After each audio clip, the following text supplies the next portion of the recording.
Listo, muchas gracias, Dani. Buenas noches a todos. Mi nombre es Ana Sofía Pinto. Como Dani ya dijo, yo soy estudiante de séptimo semestre y hoy les voy a presentar la charla de enfoque del paciente con temblor. Entonces, sigue, Dani, por favor. Bueno, entonces yo creé este índice donde les voy a hablar como de las generalidades del temblor. Luego les puse una clasificación de la International Parkinson Movement Disorder Society, que ellos crearon una clasificación y ya les voy a explicar más adelante en qué se basa. El abordaje, que básicamente es lo clave acá, que viene siendo la anamnesis con el examen físico. Y dentro de esto les voy a mencionar toda la semiología de los tipos de temblor que les voy a contar. También tenemos paraclínicos, sin embargo, estos ya son como muy ayuda diagnóstica porque ustedes saben que en este tipo de patologías, en verdad, las perlas es la clínica. Y por último les tengo un cuadro comparativo donde podrán diferenciar el temblor esencial y la enfermedad el temblor de la enfermedad de Parkinson. Entonces, sí, Dani. Esta es la bibliografía. Bueno, entonces, en primer lugar, el temblor se define como un movimiento involuntario rítmico, oscilatorio, sinusoidal, alrededor de un plano producido por la contracción alternante o sincrónica de músculos antagonistas de una pared del cuerpo. Dentro de pues, esta definición va a tener, eh, se le van a agregar más elementos a medida que pues, se mira qué tipo de temblor estamos evaluando.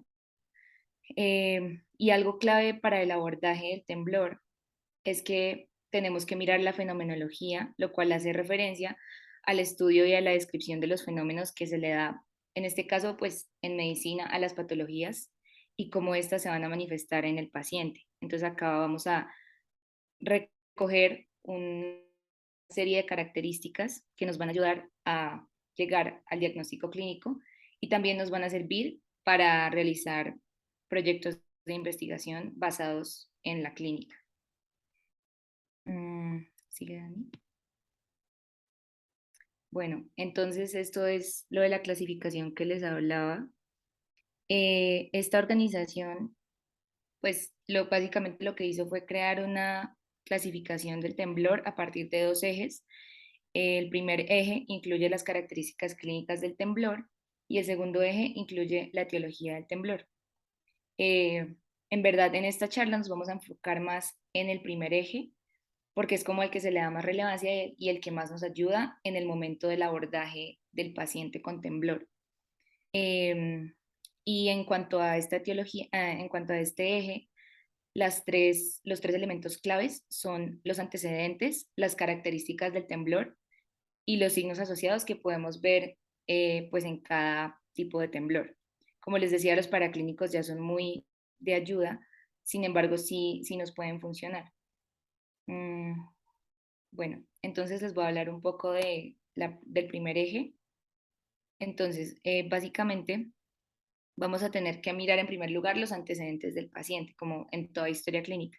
Le vamos a preguntar la edad de inicio, que es más que nada importante no porque se presente cierto tipo de temblor en un grupo etario específicamente, sino porque es importante saber pues cómo se clasifica para poder darle el abordaje al paciente y documentar eso en la historia clínica. Entonces, eso se los voy a mencionar ahorita, que se clasifican los grupos etarios en la siguiente diapositiva. También es importante el tiempo de aparición y de evolución del temblor, porque pues hay temblores que pueden ser congénitos mmm, o al igual que pueden ser adquiridos y pueden ser agudos, que pueden ser causados por una sustancia o por algún desencadenante que no siempre vaya a estar ahí presente. Entonces es importante determinar eso. Y todo esto que les estoy mencionando se integra mucho con lo de las etiologías que les digo, porque hay varias etiologías que son genéticas y hay otras que sí son adquiridas. Entonces nos va a ayudar a guiar este diagnóstico. Le vamos a preguntar al paciente los antecedentes personales, si ha tenido pues algún tipo de temblor antes. en algún momento de su vida, eh, y si se ha presentado, cómo ha sido el patrón, tratar de indagar lo que más podamos para que podamos, eh, sí, como recolectar esos elementos y poder aproximar el diagnóstico pues al tipo de temblor más específico posible para poder darle un buen enfoque. Eh, y por último, pues le vamos, como les decía, puede ser causado por sustancias. Entonces le vamos a preguntar al paciente el uso de drogas y alcohol y pues es muy importante tener en cuenta, pues como en la mente o tener un esquema de cuáles son las sustancias que pueden generar temblores. En cuanto a las características del temblor, va a ser muy importante, va a ser muy importante la distribución anatómica, porque pues esto nos va a determinar básicamente, es una gran parte de la semiología del tipo de temblor, en qué región del cuerpo se manifiesta. El patrón de activación, la frecuencia, que en realidad la frecuencia no es, digamos que el principal elemento para tener en cuenta al momento de diagnosticar un temblor, porque hay varios temblores que tienen la misma frecuencia, entonces si vamos a tomar ese elemento como único elemento, pues tal vez no sea de mucha ayuda, tiene que ser pues un diagnóstico integral. Los signos asociados, entonces acá vamos a buscar signos después les voy a explicar este concepto, pero esto ya es en otro tipo de temblor que va a ser un poco más complejo y ahí vamos a buscar los signos de enfermedad sistémica o signos neurológicos o signos blandos. Y ya por último, pues los paraclínicos, vamos a apoyarnos más que nada en la electrofisiología. También podemos usar imágenes diagnósticas como imágenes estructurales y moleculares y biomarcadores séricos o tisulares. Y ya pues como segundo punto, según la etiología del temblor, este puede ser adquirido, genético o idiopático, pues que como sabemos, idiopático es que no se sabe la causa exacta que lo está originando. Entre los adquiridos vamos a tener infecciones. eh, Al final yo les dejé una tabla con toda la lista de esto porque en verdad son muchas. Pero por ejemplo dentro de estas podemos encontrar el VIH, eh, la sífilis. De medicamentos, también pues hay un montón de medicamentos que pueden causar estos temblores, que también ahorita se los voy a mencionar. Sustancias psicoactivas, como les mencionaba, toxinas y otros agentes. Genético, estos síndromes genéticos que se presentan en verdad son, la mayoría, pues son muy, muy raros, muy poco frecuente que se presenten. Sin embargo, hay que tener en cuenta pues estos nombres en nuestra cabeza al momento de evaluar a un paciente que podamos pensar que tiene un temblor de origen genético, porque así sean poco frecuentes, son los que más se van a presentar, que son el síndrome de cromosoma X frágil, la ataxia espinocerebellosa y pues ya otros que en verdad son muy, muy raros que se presenten. Idiopático, pues vamos a tener que, ahí pues no vamos a tener la causa exacta, pero vamos a tener que indagar si el paciente pues ha tenido antecedentes familiares de temblor que se presenten como sin un patrón específico, o si es esporádico, es decir, que pues apareció básicamente de la nada. Entonces, Dani sigue. Entonces, bueno, como les decía anteriormente, entre los antecedentes vamos a tener, bueno, dentro de este punto es importante tener en cuenta que a todo paciente que llegue a consultarnos con temblor, vamos a realizarle esta historia clínica y el examen físico, como les voy a mencionar de acá en adelante. Entonces, primero que todo, vamos a tener en cuenta la edad de inicio. Y pues bueno, la edad de inicio es muy importante, como les decía, como más que nada para categorizar al paciente cuando documentemos esto en la historia. Entonces, pues vamos a tener diferentes etapas. La primera etapa va a ser la infancia, que va, que va a ser caracterizada desde el nacimiento hasta los 2 años. La segunda etapa vamos a tener la niñez, que va a ir de los 3 a los 12 años de edad.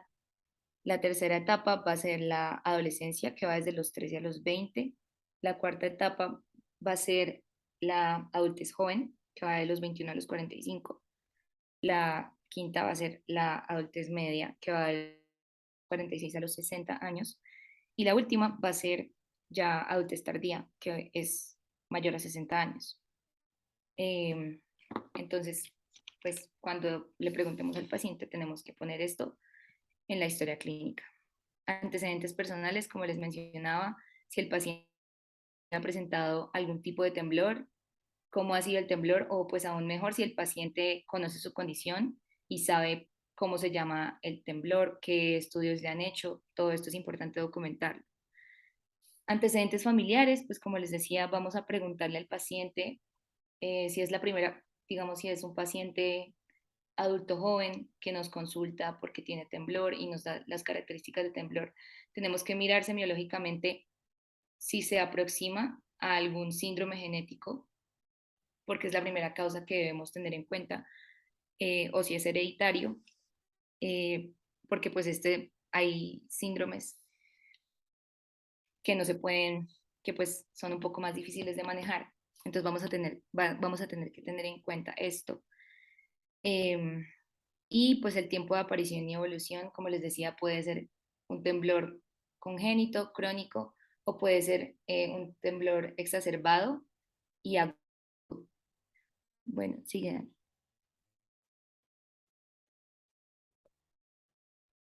Bueno, entonces, dentro de las características del temblor, vamos a tener la distribución anatómica, que como yo les mencionaba, es quizá una de las más importantes, porque esto nos va a determinar una gran parte de la semiología del temblor y pues tenemos cuatro diferentes denominaciones para la distribución anatómica, que van a ser focal, que pues va a ser limitado a una región. Por ejemplo, acá tenemos el temblor de voz, cefálico o mentoniano, y este se los voy a mencionar en un esquema más adelante también. Tenemos la distribución segmental, que va a ocurrir en dos o más partes del cuerpo y tienen que ser, el criterio para esto es que tienen que ser dos partes continuas y en la misma región, es decir, en la región superior o en la región inferior del cuerpo. Por ejemplo, que tiene que ser en la cabeza y en los brazos, o en ambos brazos, o en ambas piernas. Pero no puede ser como en la cabeza y en una pierna, o sea, tiene que ser en una región que esté, digamos, en la misma, cerca a un área anatómica que está la otra eh, parte del cuerpo. Vamos a tener el hemitemblor, que pues, como su nombre lo dice, es cuando el temblor se limita solo a un lado del cuerpo.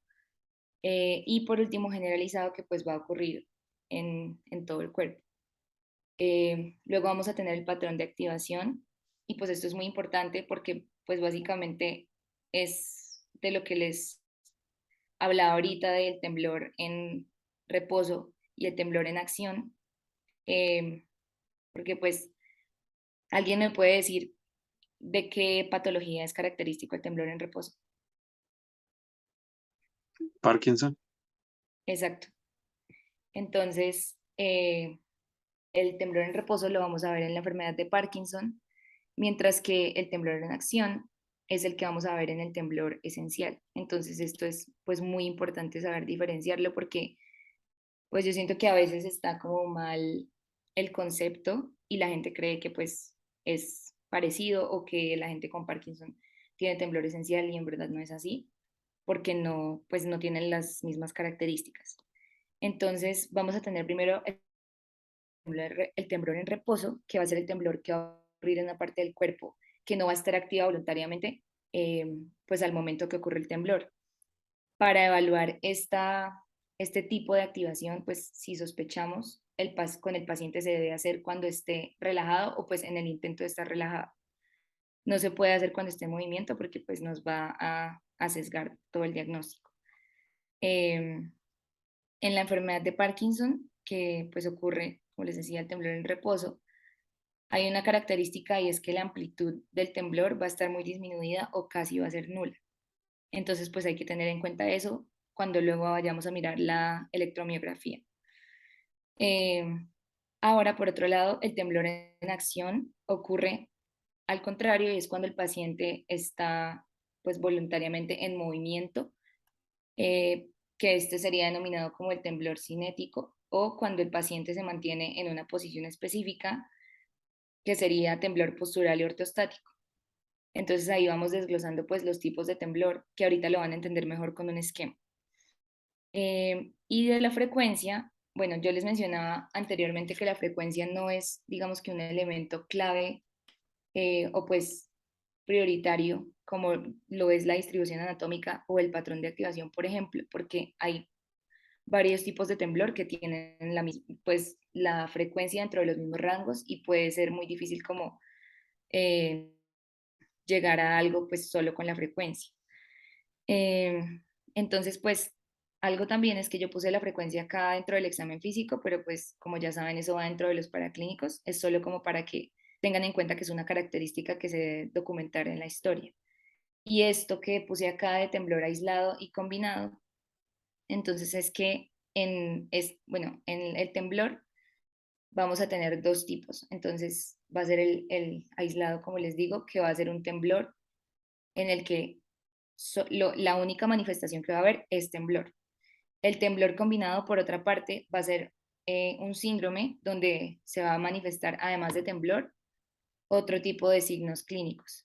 Entonces es importante tener eso en cuenta porque nos va a poder diferenciar, por ejemplo, el temblor esencial normal que todos conocemos, que es un temblor aislado, o el temblor esencial plus, que ya es otro tipo de temblor que incluye unos signos blandos, como yo les mencionaba en el esquema anterior, y este sí es un tipo de temblor combinado porque pues no solo se manifiesta el temblor, sino también unos signos neurológicos adicionales.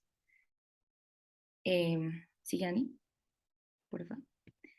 Bueno, entonces acá, como les mencionaba, los signos asociados que podemos ver en este tipo de, pues en el temblor combinado, van a ser, pueden ser neurológicos o de enfermedad sistémica. Y dentro de los neurológicos tenemos signos como la distonía postural, rigidez, braquinesia y mioclonus. Bueno, hablando de estos signos, ¿alguien sabe cómo de qué enfermedad son signos cardinales los tres primeros que dije? La distonía, la rigidez y la braquinesia.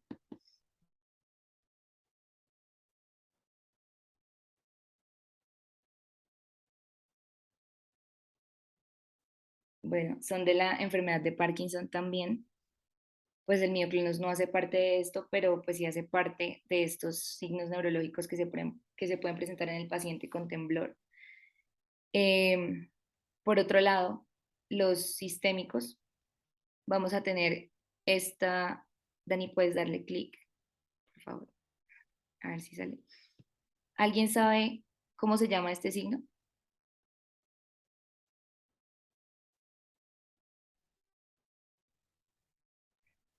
El nombre no me acuerdo, pero es por acumulación de cobre, por la enfermedad de Wilson, Exacto. creo. Exacto. Entonces, esto que vemos acá es el anillo de Kaiser-Fleischer. Y pues básicamente este se caracteriza por la coloración café o café verdosa, como pueden ver en el segundo, que se da en el margen externo de la córnea. Y pues este es casi que eh, patognomónico de la enfermedad. ¿De qué enfermedad? ¿Alguno sabe?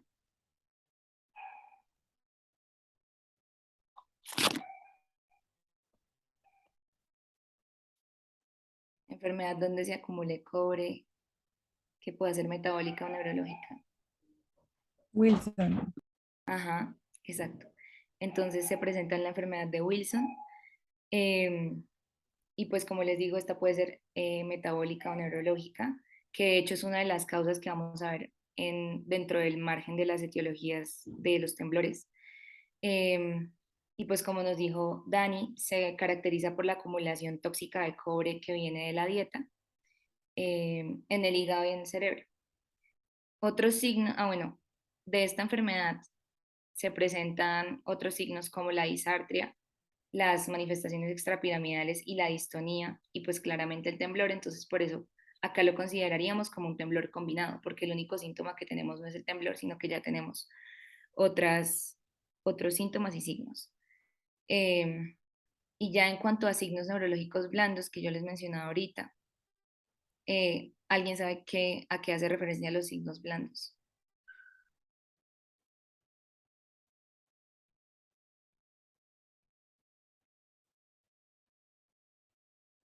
Bueno, los signos blandos son básicamente el reflejo de alteraciones que ocurren en el cerebro y un retraso evolutivo del desarrollo, del neurodesarrollo, pues. Y se expresan, esta alteración se expresa en tareas motoras o integración sensorial, y algunos de los signos blandos que podemos encontrar va a ser la marcha en tándem inestable, posturas distónicas, alteraciones de la memoria, y específicamente son alteraciones de la integración de la memoria que se puede ver pues cuando, digamos, en el examen físico, si hacemos un enfoque muy completo, podremos tal vez darnos cuenta que el paciente tiene agrafestesia, esterognosia o algún tipo de gnosia. Eh, y todo esto hace parte del espectro clínico del temblor esencial plus, que yo les mencionaba ahorita, que no es solo pues el temblor esencial, sino que este plus precisamente se denomina así porque se le agregan esos signos blandos eh, como ya una nueva categoría diagnóstica para este tipo de temblor. Sí, Dani. Bueno, ahora este esquema es muy importante porque básicamente es como vamos a abordar al paciente. Entonces, pues acá tenemos los diferentes síndromes que vamos a ver en el paciente con temblor. Hay unos mucho menos frecuentes que hay otros, claramente, pero pues es un esquema que siento que se ve que visualmente es muy fácil de tener en mente y pues les puede servir como resumen. Entonces, primero vamos a tener el temblor en acción o pues el temblor y bueno, y este tipo de temblor va a tener cuatro subtipos principales. Entonces, primero vamos a encontrar el temblor esencial, bueno, que como les mencionaba es el temblor más frecuente, pues el tipo de temblor más frecuente. Lo que vamos a ver en el temblor esencial es que van a estar involucradas las extremidades superiores bilateralmente. Y algo importante de este tipo de temblor es que debe haber por lo menos 3 años de presentación del temblor para poder dar el diagnóstico. También puede ocurrir, se puede manifestar con temblor de la voz, cefálico, o incluso en este tipo de temblor de las extremidades inferiores. Entonces, pues podríamos catalogarlo en este caso como un temblor generalizado. Mm, el temblor esencial plus, pues como les mencionaba, este es todo lo que les mencioné del temblor esencial, más las características de los signos blandos neurológicos. Eh, el temblor fisiológico exacerbado va a ser un tipo de temblor que va a involucrar bilateralmente las manos y los dedos, a diferencia del anterior, pues que es toda la extremidad. Y pues algo importante de este temblor es que tiene baja amplitud, la frecuencia es alta y este puede ser precipitado mediante diferentes estímulos, eh, pues digamos que psicológicos como la ansiedad o por la cafeína o por estados hipermetabólicos. Entonces esto es importante por lo que les mencionaba de pues como de la agudización de la etiología y todo esto. También tenemos el temblor, pues este temblor en acción segmentario aislado, que va también con otros tipos de temblores aislados, pues que básicamente va a afectarnos las extremidades superiores y este puede incluso desarrollarse en enfermedad de Parkinson. Entonces, si tenemos un temblor en acción que se va a ver también en ese mismo paciente, un temblor en reposo, podríamos pensar en este tipo de temblor. ¿Listo? Bueno, ahora el temblor eh, focal. Bueno, el temblor en reposo ya se los mencioné, que es por ejemplo el temblor de la enfermedad de Parkinson. Y pues es característico por lo que les decía, que el paciente está quieto y se va a presentar este tipo de temblor. Y acá no se va a presentar ningún otro síntoma. El temblor focal va a ser, puede ser temblor de la voz. Entonces el temblor de la voz, las partes del cuerpo que va a involucrar va a ser pues claramente las cuerdas vocales, la laringe, la orofaringe sí, el paladar blando, la lengua y el labio. Entonces pues como las partes de la cavidad oral. Y algo importante es que a diferencia del anterior, pues como de los anteriores que yo les mencionaba, la frecuencia de este es menor. La frecuencia de este va entre aproximadamente 3.8 a 5.5 Hz. El temblor cefálico, pues obviamente va, como el nombre lo dice, involucrar la cabeza y incluso puede involucrar el cuello.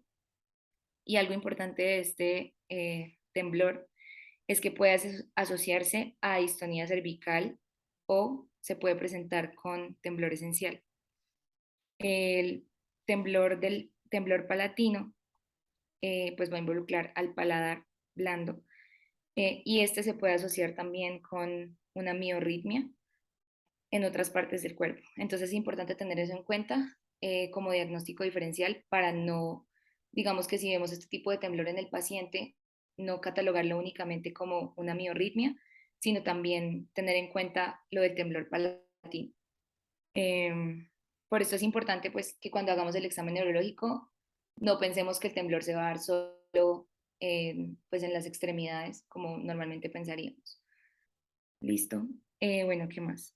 Entonces, ahora tenemos los temblores de tarea específica y tenemos dos grandes grupos, que es el temblor primario de la escritura y pues este, por lo que se caracteriza es que va a involucrar la mano dominante o pues la mano que el paciente utiliza para escribir.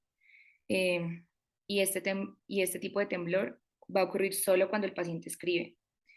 Entonces, pues este puede ser fácil de diagnosticar, digamos, si tenemos en mente esto y ponemos al paciente a escribir al momento del examen físico. Pues de otra forma no va a ocurrir y vamos a dejar esto como, pues, diagnóstico errado o ni siquiera encontrándolo en el paciente. Bueno, ahora tenemos los otros tipos de temblores en músicos y deportistas.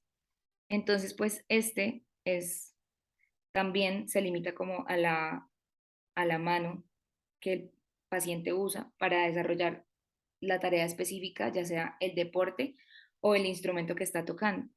Entonces, pues si el paciente, en este caso podríamos evaluar al paciente, mmm, digamos, si toca la guitarra, viendo en el momento que la toque, a ver si en ese momento se desencadena el temblor eh, y poder, pues ahí ya sería como muy clave eso, porque nos determinaría que solo se da cuando se realiza esta actividad y nos podría determinar que es un temblor, pues en músicos, así se llama.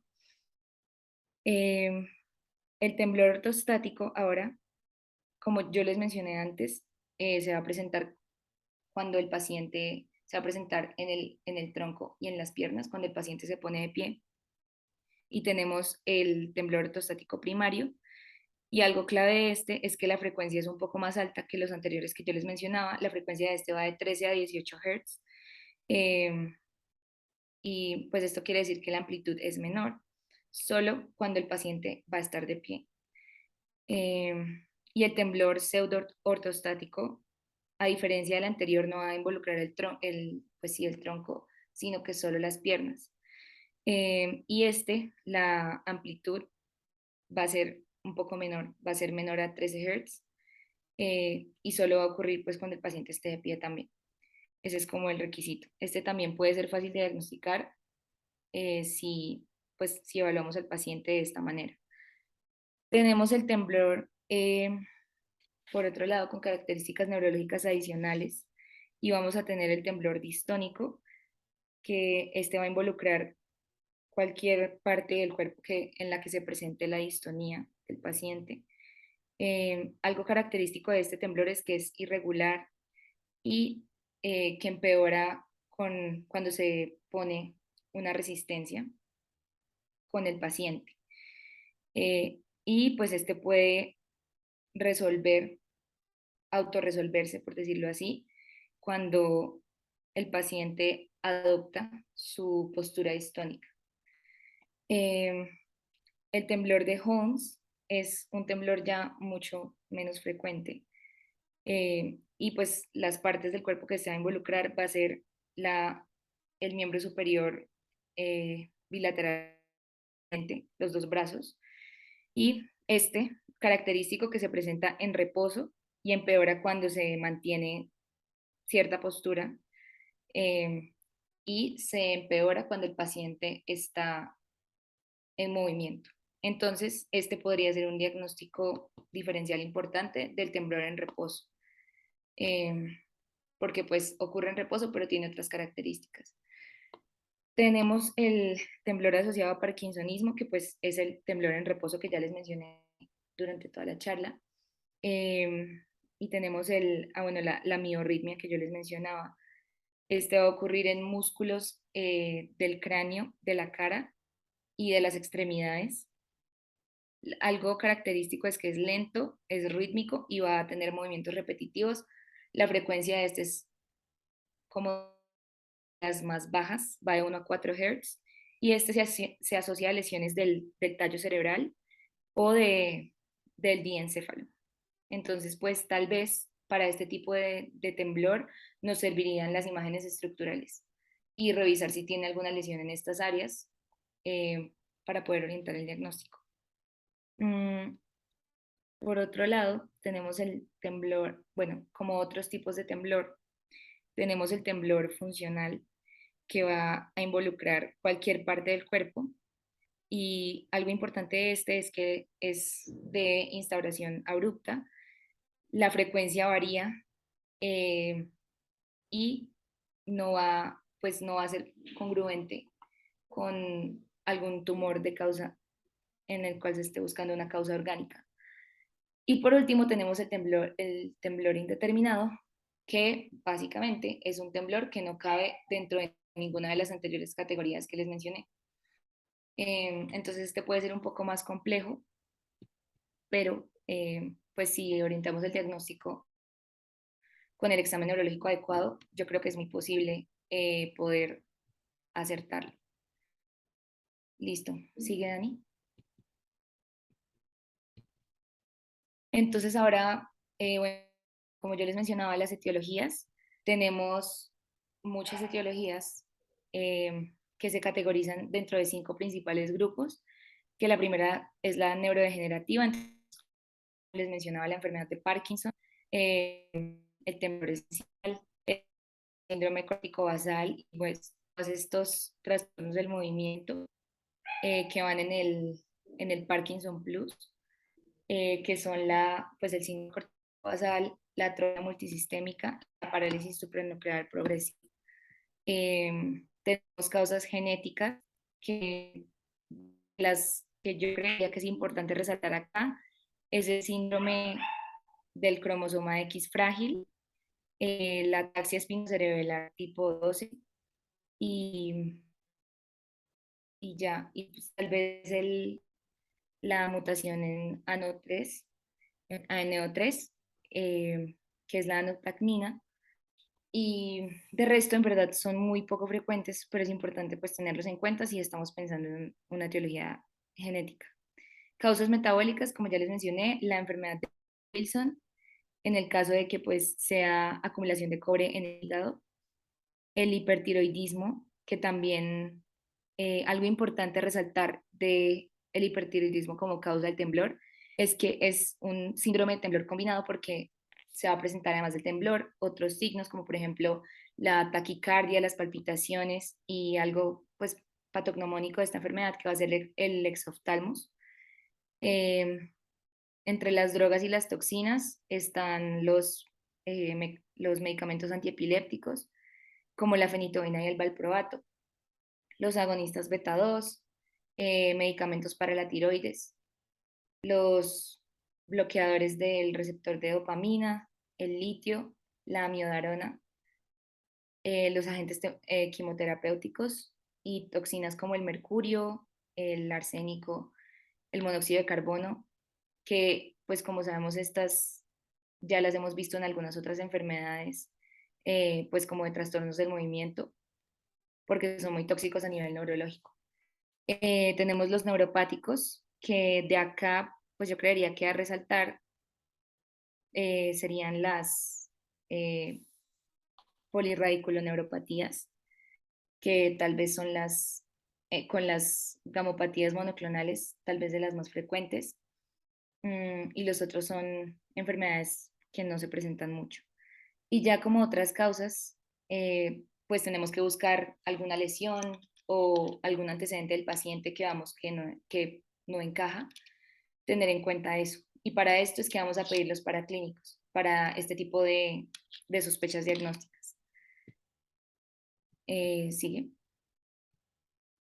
Ahora los paraclínicos, entonces, eh, pues como el primero que tenemos va a ser de electrofisiología, el electromiograma, la electromiografía, pues.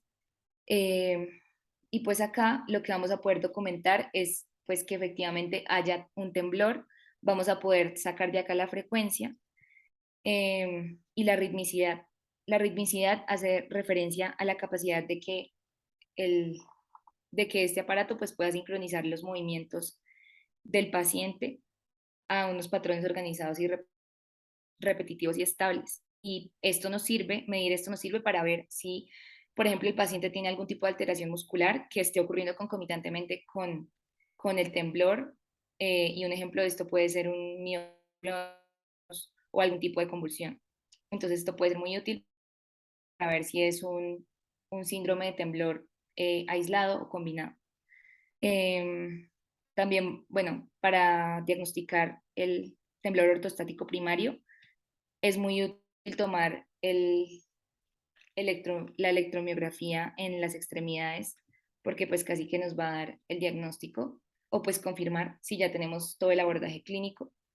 De imágenes estructurales, podemos usar la resonancia magnética como primera elección o la tomografía computarizada, que nos van a detectar lesiones o los trastornos metabólicos que les mencionaba, ya teniendo la sospecha.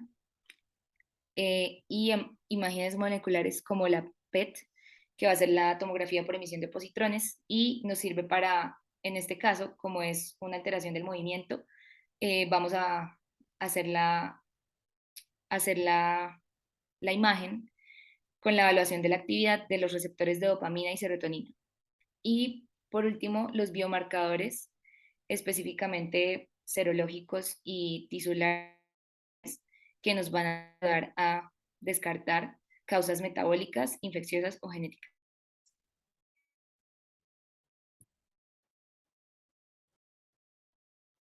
Y por último, pues este cuadro no es como el objetivo principal de la charla, pero pues es como les decía al principio, me parece importante que tengamos en mente esto y que sepamos diferenciar pues como lo más básico que puede ser que se nos presente en el consultorio cuando llegue un paciente con temblor, ser el temblor esencial, que es el más frecuente, y el temblor en reposo que se presenta en la enfermedad de Parkinson. Entonces, bueno, como yo les decía, pueden ocurrir los dos. Puede ocurrir el temblor en acción, que sería el temblor esencial, y al tiempo presentarse el temblor en reposo. Entonces, algo que nos va a diferenciar que sea solo temblor esencial va a ser que va a ser un síndrome pues, de temblor aislado, eh, va a ocurrir en la cabeza, eh, o pues puede ocurrir en la cabeza. En este caso, la degeneración que vamos a ver va a ser en el cerebelo, entonces para esto nos servirían las imágenes. Y la marcha del paciente, pues es una marcha táxica. En cuanto a la enfermedad de Parkinson, pues es un temblor en reposo. El temblor se puede manifestar un temblor mentoniano, como yo les mencionaba, dentro de la clasificación de los anteriores temblores, que este va dentro de la clasificación de temblor focal. Y lo que vamos a ver degenerado en Parkinson va a ser la sustancia nigra. Y acá va a ser muy útil la tomografía por emisión de positrones, buscando, pues, evaluando la actividad del receptor de dopamina, porque nos va a mostrar, pues, el área que está, si efectivamente el área que está alterada es la sustancia nigra. Y pues, lo que vamos a ver acá clínicamente en el paciente va a ser los signos cardinales que yo les mencionaba, que es la bradiquinesia, la rigidez y la inestabilidad postural, sumado al temblor, que son los cuatro signos cardinales de la enfermedad de Parkinson. Y ya cuando se presentan concomitantemente, pues va a ser un temblor. El paciente puede presentar hiposmia, va a presentar déficit dopaminérgico, entonces nos sirve la tomografía por emisión de positrones acá. Y el paciente pues puede presentar cuerpos de Lewy. Sin embargo, como pueden ver, este de la mitad no es muy específico, entonces pues nos toca descartar los otros dos tipos de temblores para estar seguros de que el paciente pues sí efectivamente pueda tener un síndrome combinado. Y ya por último, pues nada, saqué el algoritmo de uno de los artículos eh, que revisé. Dani, si quieres, sigue. Que bueno, es uno de los artículos que me mandó el doctor Vázquez y tiene este esquema que me gustó mucho, que pues básicamente resume toda la charla y es cómo diagnosticar un temblor. Entonces, pues esto es como para que se lo lleven para la casa. Y ya eso sería todo. Espero que les haya gustado la charla, que hayan entendido. Y nada, estoy atenta si tienen alguna duda. Muchas gracias.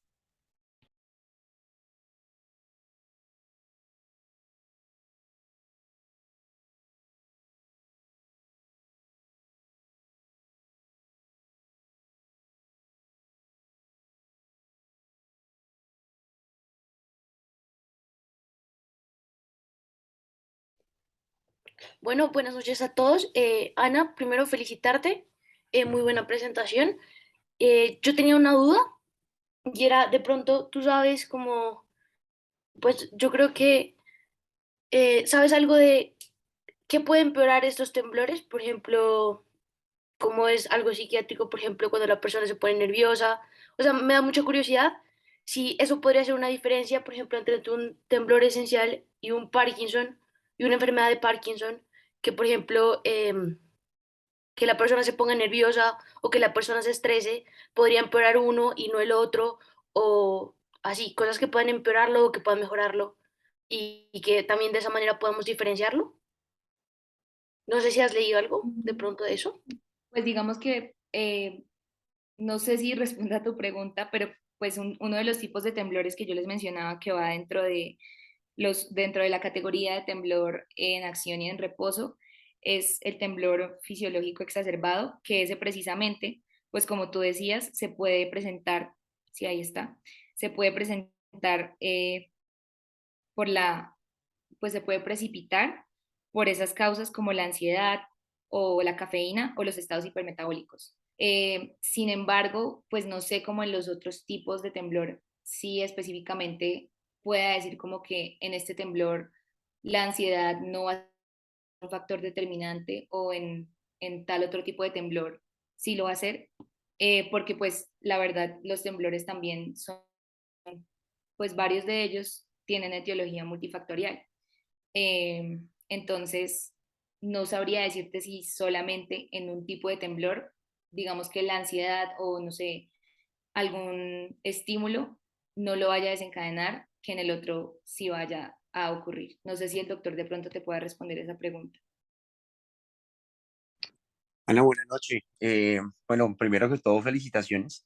Me parece que este tipo de charlas son las que debemos poner acá en el grupo de interés.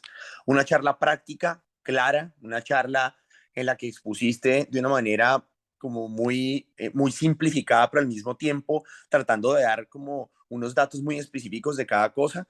Tienes unas diapositivas que están organizadas para que literalmente pues facilite como ese proceso de que precisamente ustedes lo tengan en la cabeza. Hay distintas formas de abordar el temblor. Yo tengo hay varios comentarios, pero la verdad me pareció una muy buena charla. Voy a adelantarme una vez en la respuesta a la pregunta. Lo dijiste muy bien, Ana Sofía. Realmente la mayor repercusión que hay de aspectos como por ejemplo la ansiedad, el estrés, que esa palabra es difícil, ¿no? Porque uno dice, vamos a medir el estrés como estrés con escalas, vamos a medir el estrés de manera fisiológica con medición hormonal, vamos a medirlo de manera subjetiva. Esa palabra es compleja. A mí siempre me ha parecido compleja, pero vamos a dejarlo así, ¿sí? Con factores como el estrés o algunos cambios emocionales efectivamente se ven involucrados ahí en la aparición, en la exacerbación del temblor fisiológico. Hay un factor adicional que de pronto había dicho ahí Valeria, sobre si algunas enfermedades psiquiátricas. Hay una parte que en el cuadro anterior, no en este final, Ana Sofía, sino en el cuadro anterior donde tú dices síndromes de temblor, al final pones muy bien el temblor funcional. Como ustedes saben, el temblor funcional hace parte de un espectro grande de patologías o de presentaciones clínicas de algo que se llama trastorno neurológico por síntomas funcionales, ¿sí? O trastorno neurológico funcional, bueno, lo encuentran de distintas formas, pero es más como trastorno neurológico por síntomas funcionales o síntomas neurológicos en trastorno funcional. Eso es algo que se viene describiendo desde hace unos años, se le ha cambiado el nombre dependiendo de si encontraban que el paciente hacía una simulación consciente o no, de si tenía ganancia secundaria o no, entonces antes le llamaban que era síndrome conversivo o dependiendo de si tenía o no tenía ganancia secundaria, entonces también lo clasificaban como, por ejemplo, síndrome somatomorfo o facticio. Hoy en día eso se dejó porque esas clasificaciones eran un poco enredadas y se dejó como trastorno neurológico por síntomas funcionales, ¿sí? O ustedes lo pueden encontrar como trastorno funcional, el functional disorder, ustedes lo pueden encontrar así. Entre esos, es muy frecuente los pacientes que se presentan con trastornos del movimiento y uno de esos, pues por supuesto, es el temblor. Así que en el contexto de una enfermedad psiquiátrica es muy probable que incluso el paciente la tenga diagnosticada o no la tenga diagnosticada y pueda presentarse con este tipo de condiciones. ¿Qué es? Es un temblor que ustedes cuando van a examinarlo, como bien les explicó Ana Sofía, no tiene ningún patrón en el que ustedes lo puedan clasificar. Ustedes dicen, bueno, pues yo me pongo a mirar y realmente pues no es un temblor de acción. De un temblor tarea específica tampoco es. Un temblor de reposo tampoco. Cuando yo voy a ver, hay veces es un temblor que es focal, pero pues no sé si de pronto sea como segmentario, porque a veces es como segmentario, pero entonces hay veces el paciente dice que lo tiene generalizado. Cuando ustedes vean inconsistencias en la historia clínica y además vean inconsistencias en el examen neurológico, al ver la fenomenología del temblor es algo fluctuante e inconsistente, piensen en un trastorno funcional, piensen en un temblor funcional. Mi consejo, mi recomendación como neurólogo es que en este momento de sus vidas, como yo siempre se los digo, no sea lo primero que ustedes piensen, no, no, ese paciente tiene un temblor funcional, no, no, porque de pronto pues estamos frente a otras cosas y realmente el temblor funcional es algo que podría ser incluso de exclusión, ¿sí? Yo digo podría ser incluso de exclusión porque pues hoy en día se trata de meter lo del trastorno funcional como un diagnóstico de inclusión, pero yo le digo exclusión es porque quiero que ustedes no lo tengan en la mente de una, ¿cómo no, esto es funcional? No quiero que ustedes se metan con eso de una, pero sí hay algunos signos importantes que uno le ayuda. Entonces, como precisamente es una condición que es tan fluctuante, ¿cierto? Algo que ayuda es la distracción del paciente. Entonces, cuando ustedes están evaluando el temblor, me gustaría mucho también que estas reuniones en algún momento, obviamente pues también eso depende de mí porque pues no estoy en un mismo punto, entonces, pero sería chévere que pudiéramos hacerlo en algún momento o pronto lo hiciéramos presencial para yo mostrarles cosas de semiología, pero uno le dice al paciente, como ponga las manos al frente, por ejemplo, ¿sí? Cuando uno está analizando, si por ejemplo el temblor está localizado en los miembros superiores, uno le va hablando al paciente de otra cosa o le pide al paciente que haga otra cosa, que cuente los meses del año al revés, que deletree una palabra al revés. Lo importante es lograr la distracción del paciente. O también algo que uno puede hacer de manera independiente es que, por ejemplo, si uno está evaluando el miembro superior izquierdo, le diga al paciente que con el miembro superior derecho haga, por ejemplo, un movimiento oscilante o haga un movimiento circular, algo que le genere distracción. Si eso genera que el temblor cambie sus hallazgos semiológicos y fenomenológicos, o sea, yo vea que de verdad la amplitud cambia, que la frecuencia cambia, que además yo veo que de pronto tiene una distribución corporal, porque pasa en los pacientes. Eso lo orienta más hacia un temblor funcional. Entonces, esa sería la respuesta para la pregunta de Valeria, complementando lo que muy bien dijo Ana Sofía. Valeria usó una palabra que lo mejora, algo que mejora el temblor. Ahí hay, de los temblores que mencionó Ana Sofía, hay dos temblores que mejoran con algo. Eh, Aquí está Sofía Ramírez, que es interna, está el doctor Juan Diego Vallejo y pues por ahora los conozco a ustedes, pero pues el que quiera participar adelante, no es que lo esté yo diciendo que ustedes tienen que participar, solamente sí saben. Hay dos temblores, hay uno que ustedes pueden de pronto tener más en la cabeza que otro. ¿Qué podrían ustedes decir que es el temblor que mejora con algo y con qué mejora? El que quiera, no hay problema. Ustedes saben que esto no es inquisidor, esto es el que quiera participar. Pues el temblor esencial mejora con el etanol, con el alcohol. Exactamente, Sofía, muy bien, exactamente, muy bien. ¿Algún otro? Eso es muy importante lo que dice Sofía. Yo tengo un comentario, doctor, del etanol. Adelante, doctor Vallejo. Pues digamos que tengo entendido que sí, la gran mayoría sí mejoran con el etanol, pero hay una cierta parte que no mejora con el etanol y eso lo que nos va a ayudar es a orientar hacia el tratamiento. Digamos que Sí, es importante preguntarle al paciente, venga, si usted se toma un trago, al otro día amanece temblando peor, mejor, ¿o qué le pasa? Como dice, perdón, como dice Sofía, la mayoría van a empeorar con el etanol, con el trago. Entonces lo llamamos prueba del etanol positiva, en donde mejorar. empeora, mejorar, sí, perdón, mejorar. Lo cual o sea, nos orientaría en el tratamiento a mejorar con propanolol, pues de los Exactamente, medicamentos de primera línea. Si exactamente. no, fenobarbital. Tengo entendido más o menos como ese esquema mental ahorita. Si es al contrario. Juan Diego, lo felicito. Así es. Eso es un poco más avanzado, ¿no? No quería tocarlo, pero así es. Aparte de conocer y de quizá dar unas luces a cuál podría ser el diagnóstico, el hecho de que tenga una respuesta a etanol, de que sea respondedora a etanol, ayuda también al tratamiento para ver con qué se va a controlar el paciente el síntoma. Lo felicito, muy bien, Sofía. ¿Alguno de los dos sabe cuál es el otro tipo de temblor que mejora con algo? No les puedo decir nada más, pero ¿lo recuerdan? Un poco más, menos frecuente que se hable. Perdón, no escuché. Que si alguno de los dos o alguien más que esté aquí sabe algún otro temblor que mejore con algo. No puedo decir más pistas pero algún otro temblor que mejore con algo. Y ustedes dieron el ejemplo del temblor esencial y alcohol, no sé cuál otro. Doctor, pues esta, no sé si la pueda responder yo. Sí, claro, Sofía, adelante. Aquí todos podemos participar, adelante. Pues esta ya dije y es el temblor distónico que mejora o pues Exactamente, resuelve con la postura distónica, que es con exactamente. nulo.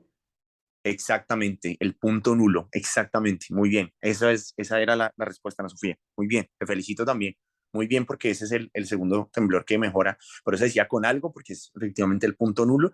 Eh, Nosotros tuvimos hace un tiempo, hace 2 semestres creo que fue, si mal no recuerdo, eh, una charla sobre semiología y fenomenología de los movimientos hiperkinéticos. Y entre esas se mencionó algo característico de la distonía, que es la presencia del punto nulo, entre otras cosas, ¿sí? Como el fenómeno de overflow y aunque no hace parte de la definición, otros aspectos característicos como el truco sensitivo. Muy bien, Ana Sofía, muy bien. Eh, Ahora sí voy con lo que les iba a mencionar. Me parece muy bien lo que pusiste. Todo lo de la charla, Ana Sofía, de verdad te felicito por eso.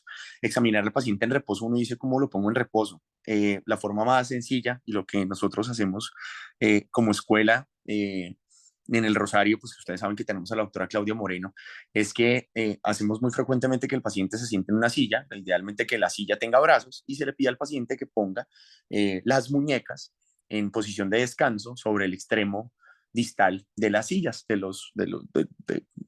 como de los brazos de la silla. Eso quizá es como una de las maniobras que más ayuda a permitir evaluar el paciente en reposo, que como muy bien lo dijo Ana Sofía, pues una de las cosas que uno debe ver es si el paciente tiene ese temblor en reposo sospechando una enfermedad de Parkinson, un temblor en enfermedad de Parkinson. Eh, es muy interesante que mencionen o que tengan claro el concepto de parkinsonismo. Entonces, ahí Ana Sofía dijo como son manifestaciones clínicas cardinales de la enfermedad de Parkinson. Entonces uno dice, la distonía puede estar en la enfermedad de Parkinson, sí, claro, y la anestesia postural, sí, claro. Pero antes de meterse en la enfermedad de Parkinson es importante que ustedes tengan en cuenta y que recuerden cómo se define parkinsonismo. ¿Alguien se acuerda cómo se define parkinsonismo? El que sea.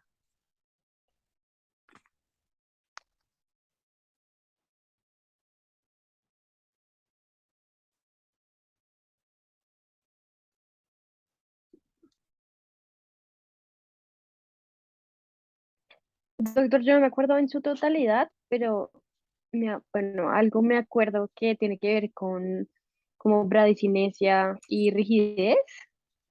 Vas bien por ese lado, vas bien, Sofía. Entonces yo te voy a ayudar y te voy a complementar ahí.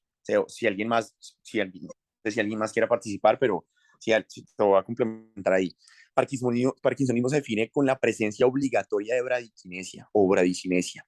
Ese es el que debe estar presente, ¿sí? De manera definitiva. Y los otros dos componentes son rigidez o temblor, ¿sí? Pueden estar presentes cualquiera de los dos siempre y cuando haya bradicinesia. ¿Eso qué quiere decir? Que si un paciente tiene rigidez y temblor, por definición no tiene parkinsonismo. Punto. Pero si tiene bradicinesia asociado a uno de los dos o asociado a los dos, ya tiene parkinsonismo. Y eso hace que para uno definir parkinsonismo, pues genere un diagnóstico diferencial amplio en el cual pues está la enfermedad Parkinson y está otro tipo de parkinsonismos que había mencionado ahí Ana Sofía, que también hay unas preguntas adicionales de eso, pero sí, muy bien. La idea de la bradicinesia la tienes bien. Voy a seguir acá con lo que les iba a mencionar.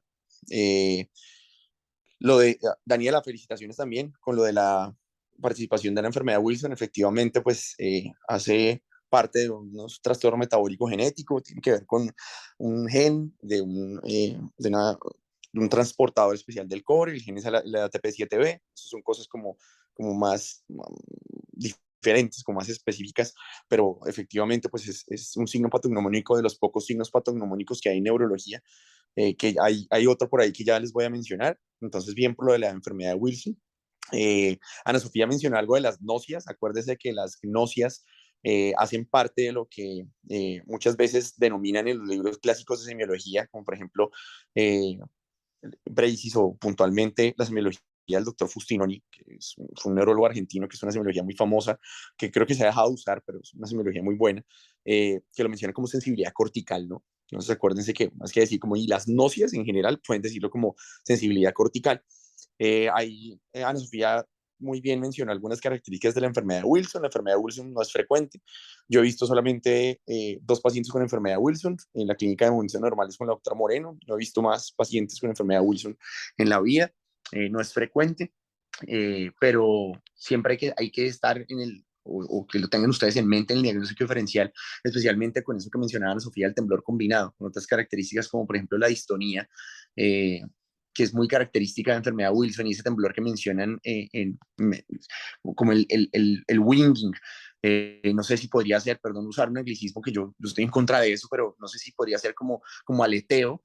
Es un temblor característico porque ustedes le piden al paciente con enfermedad de Wilson, no quiere decir que sea patognomónico de enfermedad de Wilson, no se puede presentar en otras etiologías, pero sí es muy importante ver que esos pacientes, cuando ustedes les piden, por ejemplo, que pongan las manos a encontrarse, como las manos en espejo, los índices en espejo, o la mano completa, ustedes ven que el paciente tiene como una tendencia a hacer un aleteo con la parte del antebrazo y el brazo.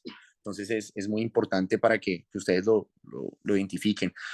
A las y los que les gusta el fútbol, mañana juega el Real Madrid contra el Leipzig. Eso es una cosa muy importante, pero se los menciono porque hay unos criterios de la enfermedad de Wilson que se llaman los criterios de Leipzig, que ayudan a determinar la probabilidad de enfermedad de Wilson teniendo en cuenta unos parámetros clínicos y unos parámetros paraclínicos, como por ejemplo los niveles de ceruloplasmina. Para el que le interese el tema, pues puede buscar los criterios de Leipzig. Eh, muy bien por el temblor cefálico que mencionó Ana Sofía. Algo que de pronto puede servir en cuanto al tratamiento del temblor cefálico, especialmente cuando tiene un componente distónico, el temblor cefálico distónico. No quiere decir que el esencial no se clasifique así, pero cuando uno clasifica el temblor cefálico en sí, sí y no, no.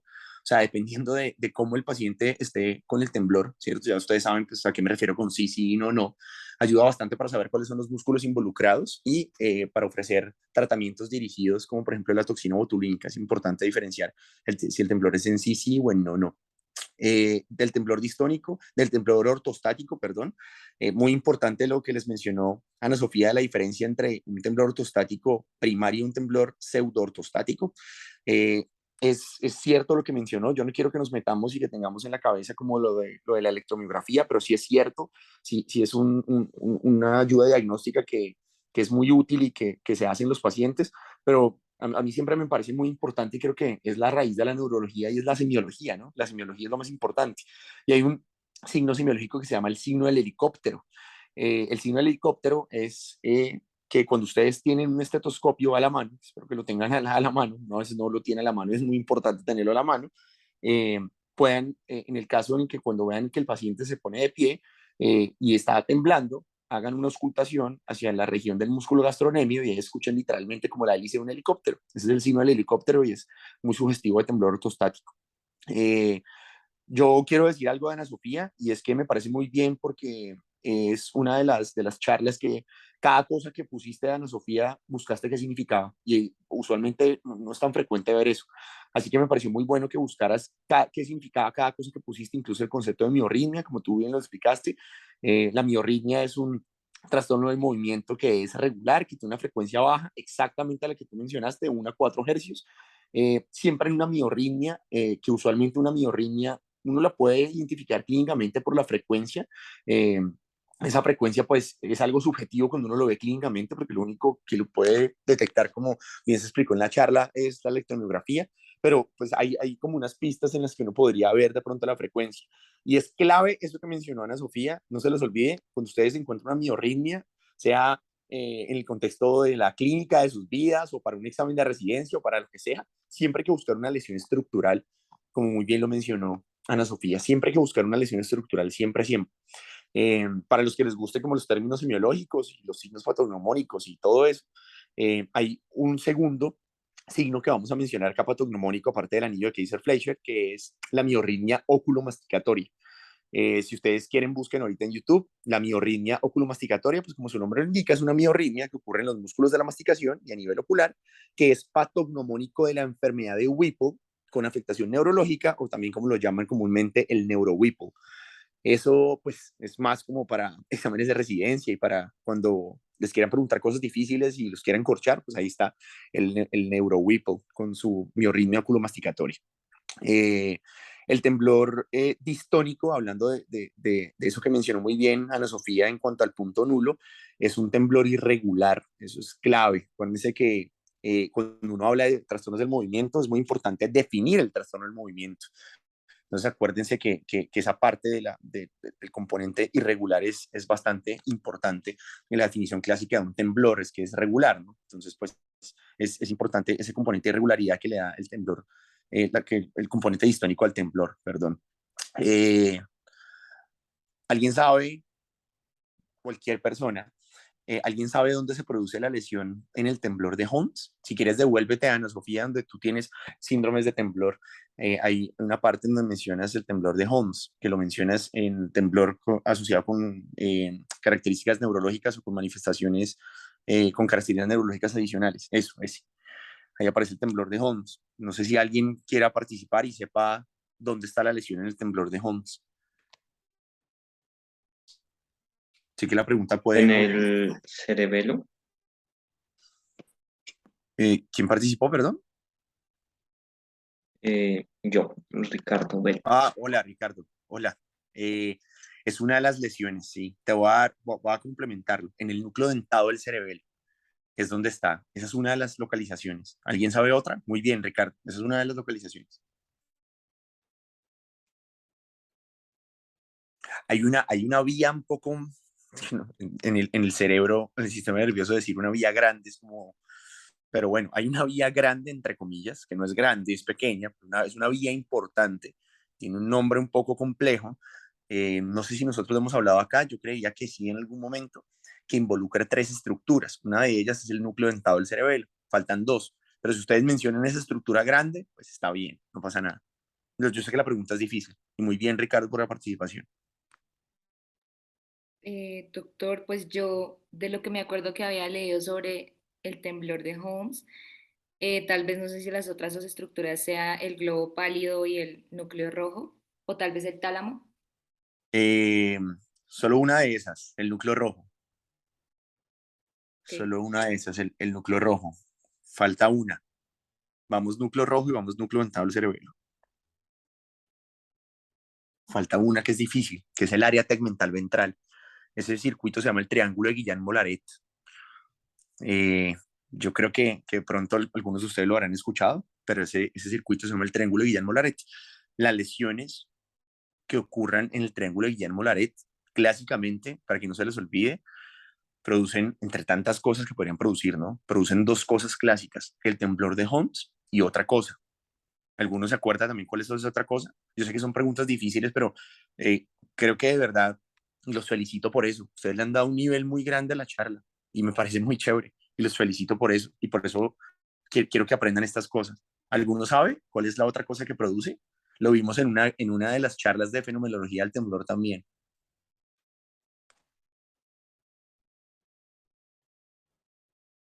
Yo sé que cuando lo mencione algunos de ustedes se van a acordar. El que quiera participar, adelante.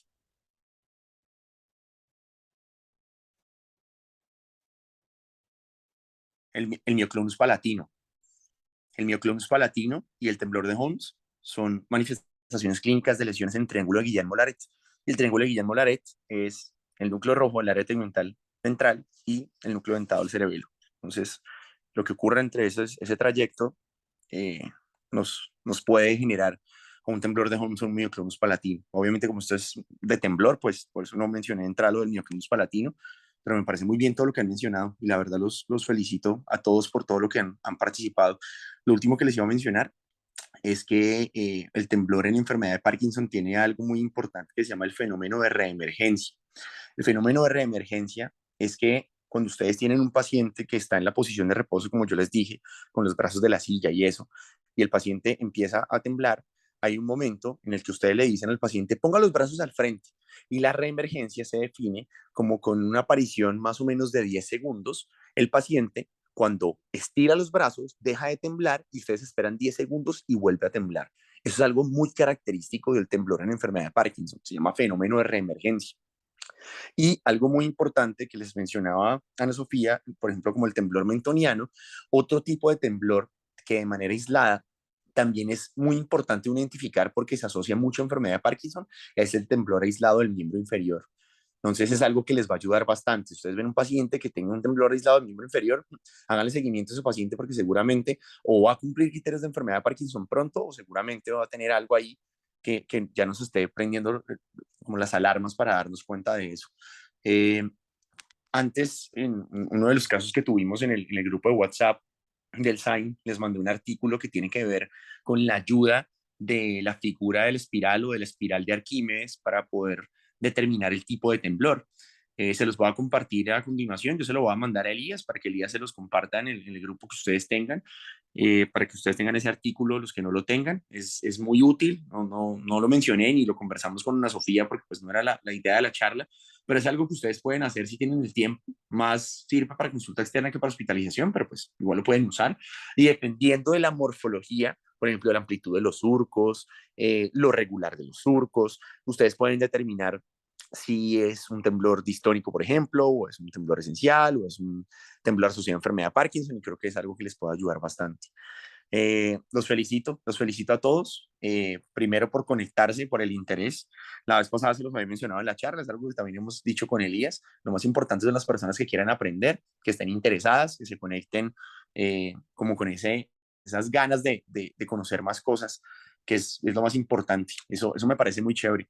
Y a las personas que participaron también los felicito porque de verdad mostraron que ustedes no están viendo cosas por verlas y que se les queda solamente en la charla, sino ustedes aprenden cosas para la vida. Así que los felicito porque le dieron un nivel muy interesante a la charla. Obviamente de temblor y de cada enfermedad podríamos hablar muchas cosas más, pero la idea se logró y me parece de verdad muy gratificante que tengan en cuenta tantas cosas que hemos hablado antes. Así que los felicito a todos y de nuevo, Ana Sofía, felicitaciones por tu charla. Muchas gracias, doctor, y pues muchas gracias por la retroalimentación y muchas gracias a todos por asistir a la charla. Y nada, pues les quería decir que ojalá cuando pues afrontemos a este tipo de pacientes, tengamos este esquema en mente para poder darle el mejor abordaje. Y ya eso sería todo.